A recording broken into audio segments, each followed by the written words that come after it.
Guys, gumawa lang ako ng video ngayon regarding po sa news kahapon sa Barangay Santo Domingo, Quezon City, yung tungkol sa tatlong batang nakitang nasunog dahil sa nasunog na residential area dyan sa may Manila.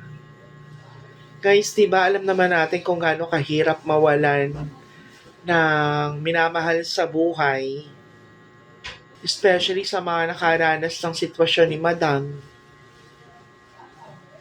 na isang ina na naghihinagpis ngayon at alam natin na yung salitang kaya mo yan ay hindi basta-basta mapapawi ng salita na yun yung nararamdaman ni ate ngayon. Please, paki-share po yung video. Tapos, kung sino man din yung mga alam natin na may pinagdadaanan ng ganitong sitwasyon, paki-mention nyo naman po sila sa may comment section. And then, pakitag naman po sila. But I hope sana makarating talaga kay Ma'am Janine from Quezon City yung ginawa kong video na to regarding nga po sa mga Bible verse na alam kong kahit papano mapapawi yung kalooban niya sa mga nararamdaman niyang sakit sa puso na ngayon, sa nararamdaman niya ngayon at buong pamilya niya. Dahil alam naman natin, di ba, kung gaano talaga kasakit mawala ng minamahal sa buhay.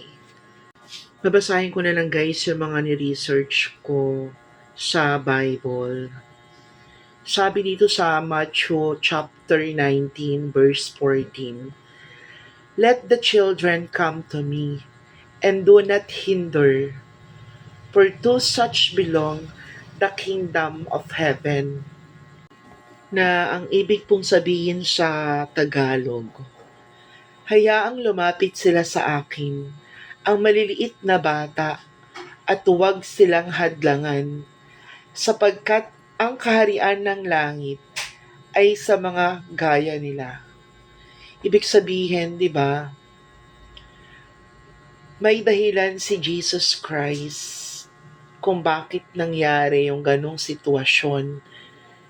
Masakit mang isipin na sa ganong sitwasyon pa nawala yung buhay ng mga bata. Pero kung babasahin natin yung nakalagay sa may Bible na dinidiscuss ko ngayon, hinding-hindi sila pababayaan ng ating Panginoong Diyos.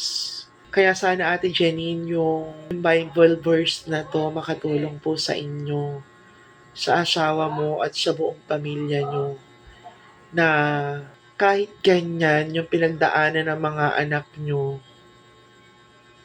na sa isang iglap ay nawala sila. Merong mas maganda pong dahilan ang Diyos natin kung bakit nagkaganon sila.